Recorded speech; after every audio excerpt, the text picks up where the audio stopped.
Hi everybody, my name is Martin Hill. Well, Nigel Farage is sitting there at the moment, probably enjoying a pint as he does. He likes a little ciggy as well. I'm not a smoker myself, but I do like a pint. He's done a lot of groundwork, Nigel Farage, and I'm sure he's working his arse off still to really put that message forward. But at the moment, he's taken a little back step from the limelight because he's realised he doesn't need to do that much, because Labour and the Tories are literally self-destructing before our eyes. The Labour Party are just in a complete shambles from every angle. I mean, first of all, apart from Ed Miliband, who is probably the weakest leader the Labour Party has ever had. In fact, he's the weakest leader I've ever seen in all of the political networks. Not just him, though, the guys around him. I mean, can you imagine in the old days, Tony Benn, Dennis Healey, Callaghan, people of this strength and power and presence, and who have we got now? Ed Miliband, Ed Balls, Andy Burnham, Ed Balls' wife. I mean, it is possibly the weakest the Labour Party has ever historically been. A shambles. Ed Miliband, by rights, should not be leader, but as a UKIP voter, we want to keep Ed Miliband at the helm because he is gaining so many votes for us, because he is destroying the Labour Party beautifully. They are almost wiped off the map in Scotland. If there was a general election now, they might have 3 or 4 seats left, if that, because it's still going downhill as we speak. The new guy that might be leader of the Labour Party in Scotland, Jim Murphy. Jim Murphy was the one that was celebrating the lack of independence in Scotland. Yeah, he was the main guy that was really going all around Scotland trying to promote the no vote. And when the no vote came in, this proud Scot was celebrating that his country wasn't independent. I've never seen that before. People celebrating so much that they're not free and independent. Scottish people won't forget that. And the Labour Party, I'm pretty sure in the next general election, will be wiped off the map. And rightly so, because they show great contempt towards their voters and supporters. They no longer have any right to say they're the party of the working man. People in Scotland, people in Northern England, and little Labour pockets all around the country no longer feel represented by Labour. These are just career politicians trying to gain power and push their prominence and name forward. They no longer care. It's been years since they cared about the people, and now it's all coming home to roost and the truth is coming out. Ed Miliband, please stay.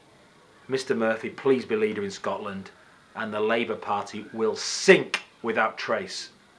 And the Tories, well, the Tories, the EU and the immigration thing has totally flummoxed the Tory party, and especially obviously David Cameron.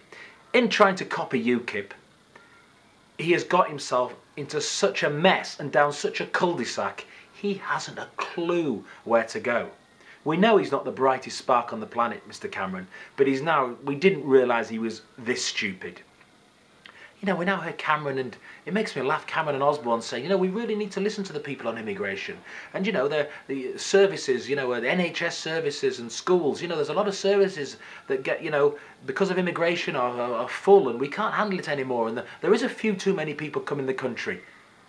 You know, do they really believe that we believe them now? Well, they let it all happen, the Labour Party, now the Tories have continued, and now we have to sit back. I mean, what a disgraceful attitude they've shown towards the people of this country by just letting anybody and everyone come to this country. And let me tell you one more thing. UKIP love people from foreign countries. They love people from every country, wherever they're from, as long as they're coming here to do a job. What is the point of someone coming here just to go on benefits and to scrounge, or to be pickpocketing around underground stations in the middle of London? What is the point? You have a work permit. You have a place to stay. You don't get benefits straight away. You come into our country. If I go to other countries, I wouldn't get that kind of... I don't go to Croatia tomorrow and knock on the door and say, can I have a council house, please? I've just arrived. And also, can you sling some benefits my way? I don't fancy working. They're going to tell me where to go. That's even if they let me in. To get into places like Croatia, which is in the EU, you need to tell them your purpose. After a 3-month visa, you need to tell them why you're in the country, where you're going to be staying, can you support yourself. Here, anybody from the EU can just walk in with a job, without a job. It doesn't matter. If you haven't got a job, you can come and just take all the benefits you need. Look, this has to be controlled. I work with a lot of Polish people and people from all the EU. People from the EU that are working here now don't want loads of their fellow EU people coming to the country and doing nothing. And they don't want the jobs market swamped. They don't want another 2, 3, 4, 5 million people coming from in the EU and keeping their wages static and potentially losing their jobs. No, they tell me they want us to control it because they want to keep their job and keep their wages rising. You know, this is not about where you're from, it's about pure numbers. UKIP love foreign people from every country. We just want it to be controlled. Simple. Where was I? Let's get back onto Rochester. Let's talk about Rochester and Stroud. So Rochester and Stroud, we've got a 15-point lead there, and it looks like we're going to absolutely annihilate the Tory party, which will be such a beautiful thing to see. Also, another poll came out today, I think, that put UKIP on 24.5%. Tories on 27.5%, Labour 31 and a bit percent. UKIP on 24.5%. This is a new high. There was one came out last week on 25, but it's averaged about 19 to 21 usually. We're getting there. We're slowly getting there. This shows we only need to nick 2 or 3% from the Tories, a couple of percent from Labour, and this could be the real deal. We are close. This could happen. So don't listen to the Huffington Post, don't listen to the Daily Mail, don't listen to the Guardian, the BBC, Sky News, trying to pollute people's minds what rotten, racist people UKIP are. No, you know in your heart, people of UKIP, you're good people, full of integrity, honesty, decency. You welcome people from all round the world. We are warm, loving people. In fact, UKIP are the only party that really cares about its people. It's not a left or a right or a centre party. UKIP is a people's party. I hate this left, right, centre nonsense.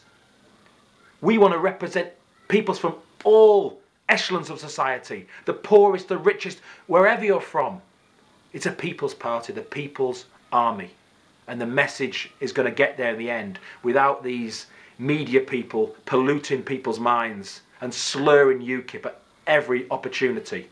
It won't end, it'll get worse, but we are tough enough to take it because we've got dignity, and that's what gets through in the end. If you know you're right and it's truthful, you will get there in the end. So stay strong, people of UKIP, and don't let these people from the media affect you.